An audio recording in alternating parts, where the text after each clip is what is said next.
Hello, everyone. Hope you're all well on this Tuesday morning. It is December 26th and the day after Christmas. Hope you had a good Christmas. We had a good one here, definitely.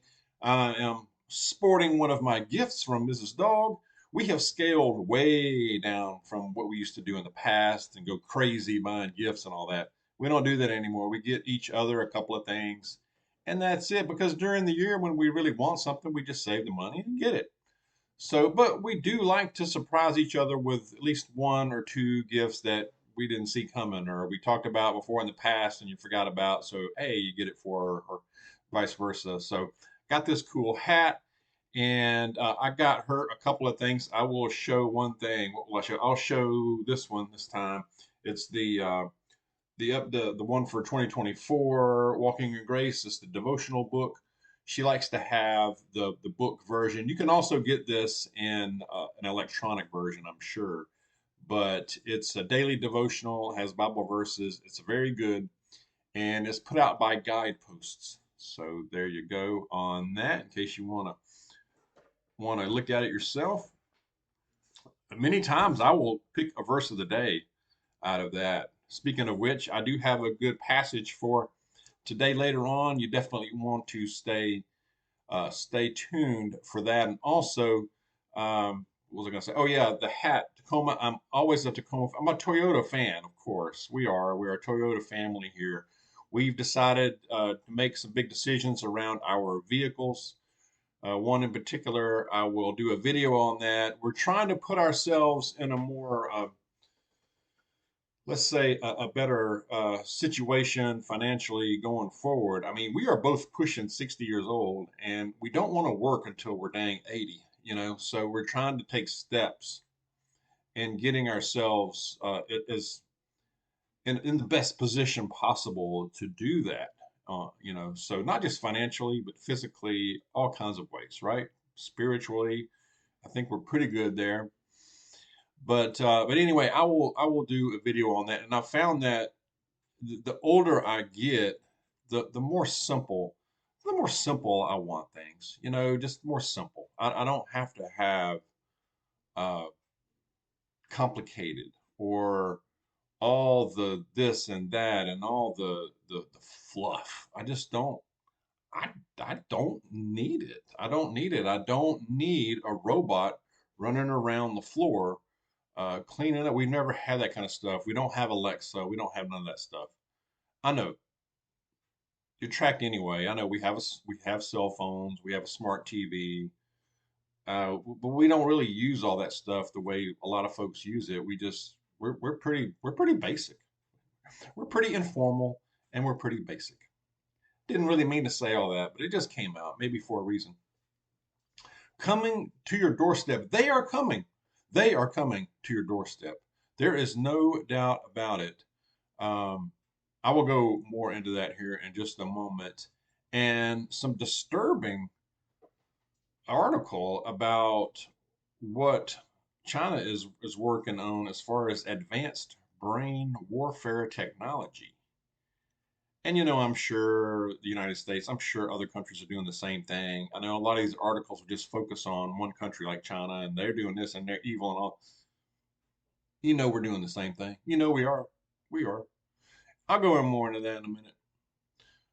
Coming to your doorstep. Now, I saw this article. I saw a couple of, actually, I saw a comment or two in a video a few videos back, a couple of videos back, right at the holidays, right before Christmas, about how illegal migrants are knocking on doors in New York. And I'm like, what the? So I looked this up. Sure enough, it is happening. And it's probably happening more than we read about. And this was not widely reported, of course. I'm not surprised by that. But there was I think the New York Post, and there was one other or two other publications that I found when I had to really dig a little bit to find this. But yeah, illegal migrants in New York, near New York City. Now, the this particular article went into what is going on, or what has been going on, near New York City, Floyd Bennett Field. There is a shelter, a makeshift shelter, a tent shelter for these migrants that are coming in. They apparently have started going door to door at nearby neighborhoods. And you're going to say, well, dog, what, not surprised. They're going to walk a few yards over to the nearest neighborhood. It ain't this neighborhood they've been going into is 4 miles, a good 4 miles from this tent city. Think about that. It's not like they walked across the street. Now they may be doing that too. But this neighborhood, Brooklyn's, they called it Brooklyn's Marine Park. Some of y'all may know this. I don't know. May know this place. Neighborhood saying this in recent weeks. They're going door to door, and this is sparking fears in the people. I guess it would be. I would be very concerned about this. Begging residents for money, food, and clothing. Now, at this tent city, they are being fed.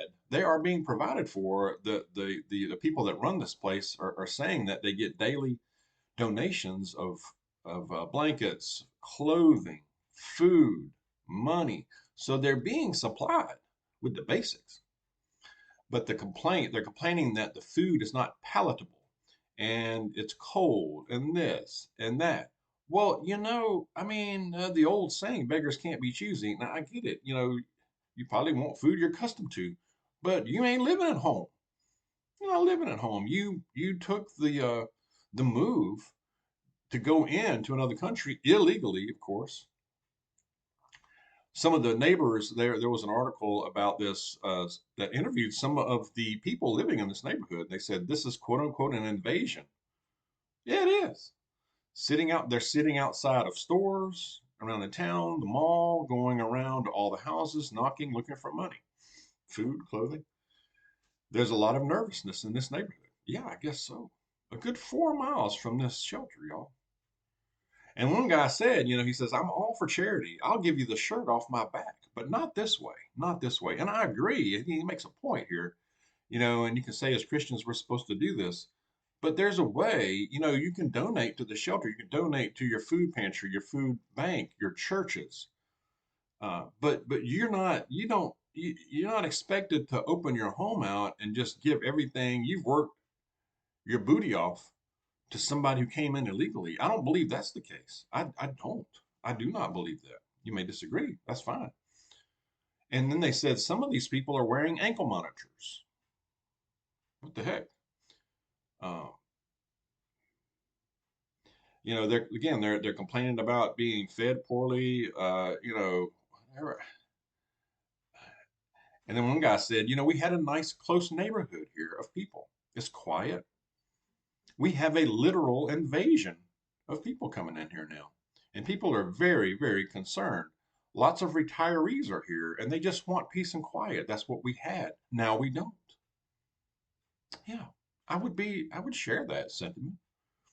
I mean, think about your own place. Think about your own neighborhood. If you all of a sudden have these groups descending on it, and it's coming.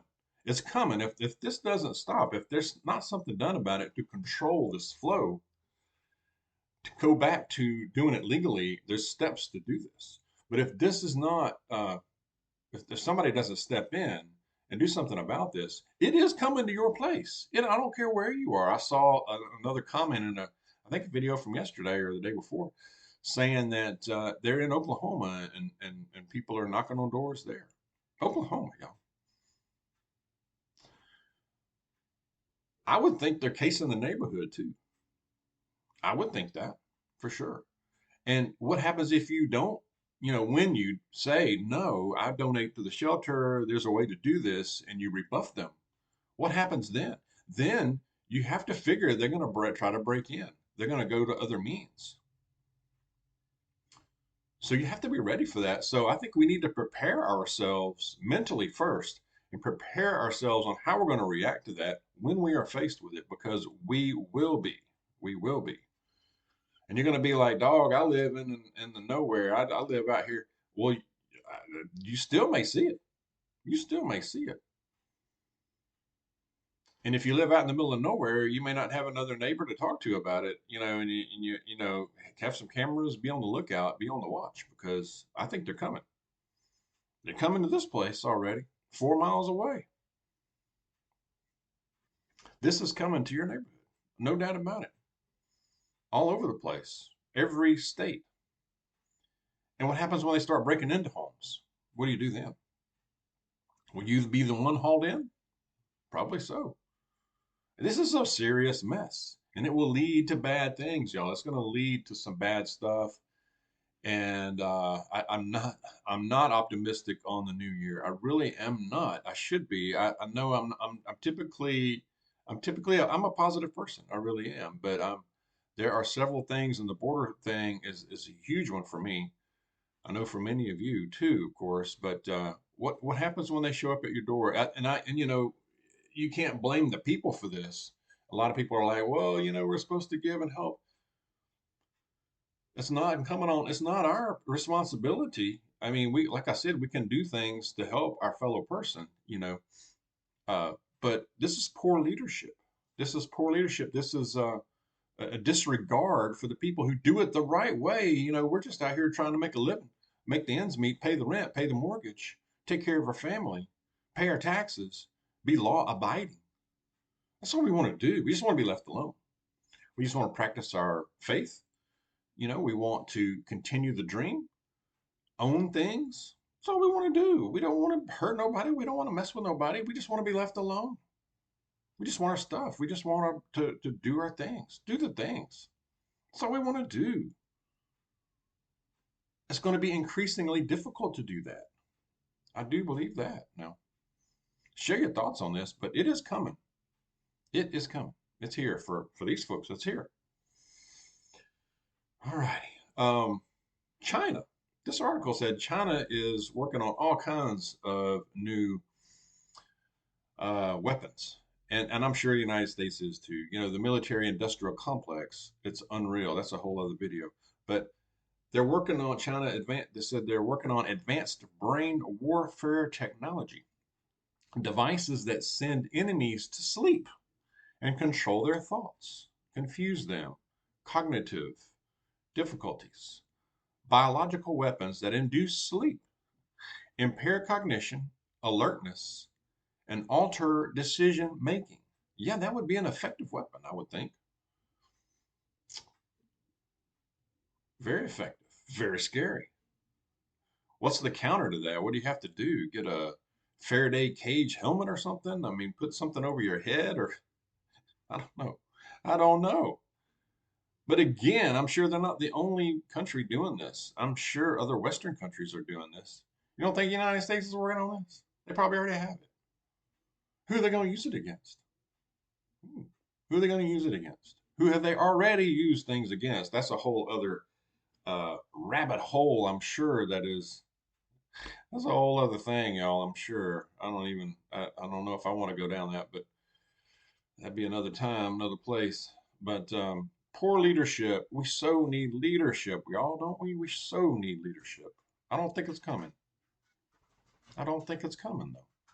I know that sounds pessimistic. All right, I'm going to go to the passage of the day, which is encouraging, very encouraging. I have to close with something encouraging, and most of the time I do, y'all. Y'all know I do. This is from the book of Matthew. I think one of you cited this one in the comments not long ago. I get a lot of my verses from y'all in the comments, so I appreciate that.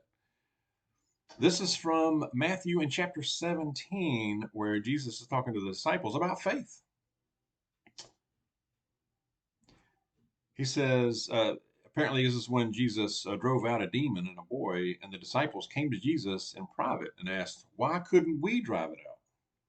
Jesus replied, because you have so little faith. I tell you the truth. If you have faith as small as a mustard seed, you can say to this mountain, move from here to there, and it will move. Nothing will be impossible for you.